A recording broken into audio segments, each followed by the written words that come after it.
দোস্ত ঈদের তৃতীয় সপ্তাহ বরবাদ সিনেমা দেশের 121টি প্রেক্ষাগৃহে চলছে। বরবাদ ছবি নিয়ে দর্শকদের এই উচ্ছ্বাস চোখে পড়েছে সাকিব খানেরও। দোস্ত আমেরিকা থেকে কাছের মানুষজন টিকিটের জন্য কল করছেন, এমনকি সাকিব খানের পরিবারও টিকিট না পাওয়ায় সাকিবের প্রতি অভিযোগ করেছেন। এন্ড সেকেন্ড নিউজটি থাকবে দোস্ত আইপিএলে 40 বলে সেঞ্চুরি করেছেন অভিষেক।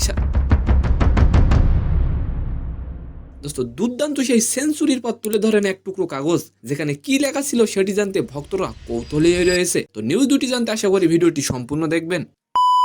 দোস্ত মাল্টিপ্লেক্সের পাশাপাশি সিঙ্গেল স্ক্রিনেও বরবাদ মুভির মিডনাইট শো চলছে। প্রযোজনা প্রতিষ্ঠানের তথ্য মতে 15টি প্রেক্ষাগৃহে 15টির বেশি মিডনাইট শো চলেছে।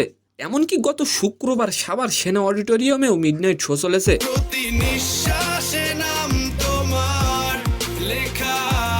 দোস্ত এমত অবস্থায় বরবাদ সিনেমার টিকিটের সংকট পড়েছে।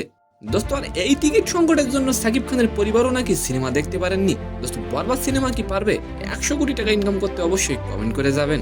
দোস্ত সাকিব খান বলেন পরিবারের সবাই সিনেমা দেখতে গেলে 20 থেকে 30টি টিকিটের প্রয়োজন। এই মুহূর্তে এত টিকিট পাওয়া মুশকিল, তাই সবাইকে বুঝিয়েছি কয়েকটা দিন অপেক্ষা করতে। আর এবার আলোচনা করব অভিষেক শর্মাকে নিয়ে।